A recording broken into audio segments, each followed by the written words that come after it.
All right, good morning and welcome to Statistics. Today we're doing tests for independence and the homogeneity of proportions. This is part one. Is there a connection between marital status and happiness? The following survey results are as follows. All right, now what this is saying is that altogether they surveyed 2,985 people, and 600 of those people, 600 who were married, reported being very happy. All right. So 127 who were never married in that group reported being not too happy. Now, total this up, 600 plus 63 plus 112 plus 144 gives you a total of 919 that claimed they were very happy. And if you total this column, 600 plus 720 plus 93, 1,413 who were married in this survey. All right. Now, the relative frequencies we've done before, but let me just remind you. You might be able to see right there, it says 919. That's this total, obviously, divided by altogether 2,985 that we surveyed. And that gives you a relative frequency of 0.308. So you can see a 0.308 right there. Same with right here, okay? The total was 1413, but they surveyed 2,985 total. So divide that and you get 0.473. Let me write that right there, 473, and that's what's written right there. All right, now what I'd like you to do is copy this table down and compute all of the missing totals and all of the missing relative frequencies. Okay. All right. So stop the video now and just basically complete this chart with the totals and the relative frequencies. Were these your results? If they weren't, email me. Question we're going to be answering is as follows. Does evidence exist at the alpha equaling 0.05 level of significance to claim that one's happiness is connected to one's marital status? By the way, make sure that your chart says marital status observations. Don't take any shortcuts because we're going to make some other charts and they're going to have different titles. All right, it's going to be pretty time consuming here for this part. The chi-square test for independence determines whether an association exists between a row variable and a column variable in a contingency table. And that's what you just did. You had rows and you had columns. So we're seeing if an association exists between a row variable and column variable. Okay, so copy this for your notes. Here's our null and alternative hypotheses. Okay, so what we're saying, is there a connection between marital status and happiness? If there is, then happiness depends on marital status, and the variables are independent. So that's why we said here, happiness and marital status are dependent. They're related. And if they're not, okay, if it doesn't depend on marital status, then happiness is independent of marital status. And that's what our null is. Happiness and marital status are independent. They're not related. Conducting a chi-square test for independence. All right, there's a couple steps to this. So for your notes, write down step one. If you want to pause the video and write it down and come back, that'd be fine. Okay, so what you're going to do is you're going to create a new table here called marital status expected proportions.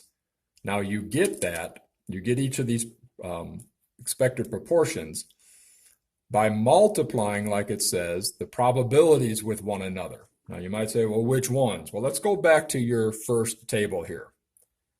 Your first table has 0.473 right here under married, and then way up here, it has 0.308 under very happy. So the number that's going to go in for the very happy and married is 0.473 multiplied by 0.308. Okay, and if you do that, you should get 0.1457 for the very happy married expected proportion. Okay, so let's do one more just to make sure you got it. All right. All right, so if you take, for instance, 0.473 now and multiply it by 0.561, 0.473 0.561. Again, that matches up there and there. So what's going to go in that little cell is going to be what you get when you multiply those two together. All right. So see if you can figure out all those on your own and pause the video. All right, so this should have been all your expected proportions. If you didn't get those, email me. Just one more in case you still didn't understand me, because I know it can be complex with no teacher right in front of you. But 0.196, for instance, multiplied by, we'll say 0.561. All right, whatever that makes, I already know because it's up there, but it goes in the cell for that and that. That's under divorced or separated and pretty happy. So divorced or separated and pretty happy, that number should be 0.1100 when you multiply those. That's how you get that. Step 2, pause the video and copy down step 2. Okay, welcome back. Multiply each expected proportion now by the total. Since we interviewed 2,985 people in this survey, all right, here's 0.1457. Well, that means 14.57% of. How do you do an of? Of means multiply, right? So check that out right there. 0.1457 multiplied by 2,985 should give you 435. And that goes in the cell there, okay, because it's the one under very happy and married. So to get this one here, for instance, that's divorced, separated, pretty happy. Well, let's see, divorce separated pretty happy was 1100, or should say 0.1100, okay, and multiply that by 2,985, and that's the number that would go in that cell. All right, so pause the video, make a third chart now called marital status expected counts. Okay, were these your results? If they weren't, then go ahead and email me, and we'll talk more about it. Now, a faster way that bypasses using the expected proportions chart, okay, we had to use that right there, the expected proportions, to figure this one out right there. A faster way is this right here. So if you want to pause the video and copy this down where it says for your notes, that shows you a formula for doing that. Okay, you might say, well, why didn't we do the faster way at first? Well, I'm trying to show you why we get those answers, all right, so what they all mean. But in the future, you can make it a little bit faster by using this formula right here, and that'll give you the expected counts there. All right, step 3, compute the test statistic. Remember, like I said yesterday, this is not a 20 or something right there. It's chi-squared, and then the 0 just means sub-null, okay?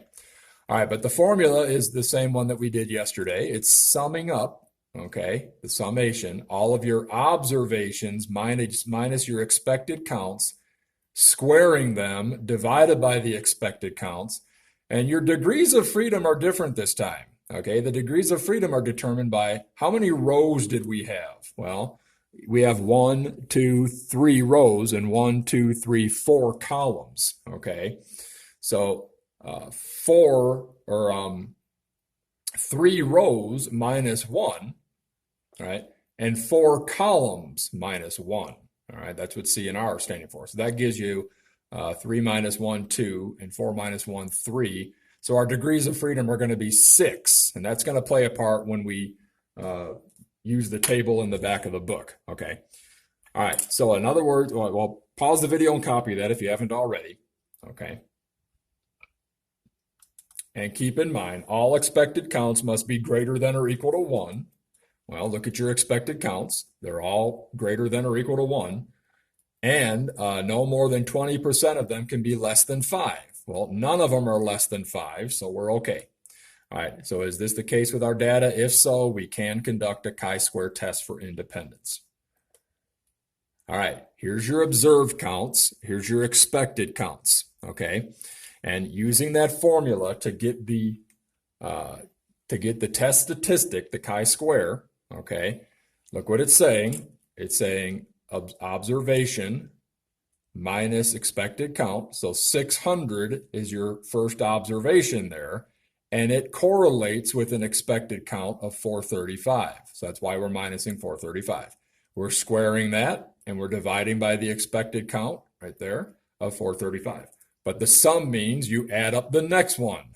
The next one is 63 minus 79, and divide by the 79. You keep doing that with all of these till you get to the last one, 127, and 127 correlates with 96. Okay, so subtract those, divide by the 96. It's going to be a long process, so we're not doing it, but you would get 224.116 if you did all that. Now, technology obviously makes things a lot faster. So clear all memory. That's the first step.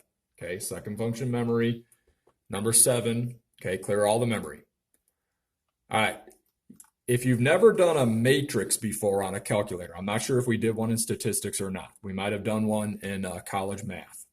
But it's a second function key, and the word matrix appears right above the x negative 1. And the x negative 1, you'll see matrix written there in blue ink on your calculator. Now the x raised to the negative 1 is 2 keys below the green alpha key. So the green alpha key is easy to spot because it's the only green key on your calculator. So go down 2 keys from alpha, x negative 1, second function matrix. Okay, once you hit second function matrix, scroll over to edit and highlight box A, and then hit enter. Now, at the top of the screen, you should see matrix A, and then I think it should say 1, 1. That's the dimension. You want to change the dimension to 3, 4. The dimension is always rows, columns. If I taught you this before, I always tell students, remember RC Cola, okay? RC Cola, rows, columns. Rows are first, columns are second. So change the 1, 1 to 3, 4, all right? And once you do that, a matrix should pop up that's the same size as the observed counts. And that's what you're going to enter in, is your observed counts. If you wrote all this down with me like you should have, you have all the information. If you didn't write it down, the observed counts are right here and right here. I just need to erase all this. All right, just be careful on the observed counts because you're not putting in the totals and you're not putting in the relative frequencies. All right, so let me cover this up right here and let me scribble this out right here. All right, there's the matrix you're going to be entering, okay? 3 rows and 4 columns. When you put in 600 into the first cell in the matrix, okay, it'll jump right to this one. Then you put in 63. It'll jump right to that one. It doesn't go up and down. It goes across. All right, enter those in as matrix A. Pause the video. Pause the video if you still need more time. Okay. All right, now back to our technology here. Okay, we're at this right here. Once you have matrix A in there, hit second function quit. Quit is right above the mode key, okay? And the mode key is right next to the second key. There's only one blue key that says second. Right next to that says mode, and right above that says quit. So second function quit. Now, we repeat this process for matrix B, not necessary. All right, you might think we now got to put in the next matrix. Don't we put the observed counts in? Don't we have to put in the expected counts? No, your calculator will automatically create the expected counts and put them into matrix B when we do this next step. Your calculator is that smart. Yes, it is. Okay. So here's the next step. All you got to do is enter matrix A. We've got that. Okay. All right, the next step now is to hit Stat, go to Tests, and find or scroll down to C. C is in cat. So you got, 1 to 10, and then it goes A, B, C. And C says chi-squared or x squared, if you want to call it that, but it's actually chi, not chi. Chi-squared dash test, hit enter. All right, now you should see observed. A should pop up automatically. If it doesn't, you gotta hit second function matrix to call it up and put it in there. You should also have expected automatically defaulting to B.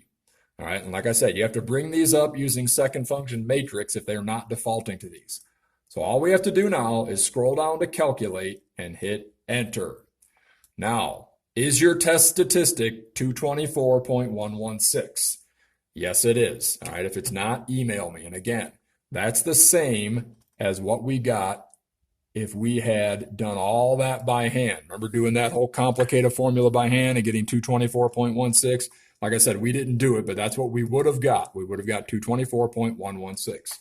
So the calculator does that automatically for you. Now, does evidence show that happiness is connected to one's marital status at the alpha equaling 0.05 level of significance? Okay, well, now we have to go to our chi-squared 0.05. That's using the table, okay, table 8. So table 8 with 6 degrees of freedom, remember the 3 minus 1, 4 minus 1 thing, and getting 2 times 3 was 6. Run your finger down on table 8 to number 6 and run it across at 0.05 up there. Match those two up. 6 with 0.05 says 12.592. Okay, so that's going to be our critical value, 12.592. Like I said yesterday, the calculator doesn't have an easy button for that. So you got to use the table on this one. And that's what the graph now looks like if you drew a picture of it. Okay, your critical value, 12.592, would be right about there. Okay, I'm just putting an estimate. And then your test statistic, though, of the 224 that we got, that's obviously going to be way down this way, past the 12. All right, and what does that tell us? That it's in the critical region, so we reject the null hypothesis. All right, so there's step 4, the conclusion. Pause the video and write that down.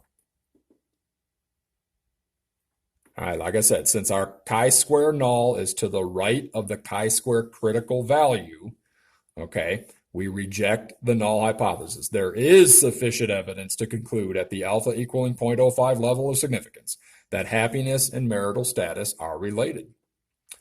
Now, keep your calculator there in front of you. Do you see the p-value says, 1.378 with an e negative 45? Well, what does that e negative 45 tell you? That the decimal goes back 45 times. So you've got 0.00000 all the way up to then 1379. That's obviously smaller than the alpha value of 0.05. And therefore, we reject the null hypothesis that marital status and happiness have no connection. Okay. All right, we're going to stop here. And actually, what I'm going to say instead of the homework page is we're just simply going to pick up part 2, okay? And I'm going to send you part 2 here in just a moment because my filming only goes up to so many minutes before it won't put any more in. So we'll stop right here. I'll see you in a few minutes. You're going to watch part 2. Okay, bye-bye.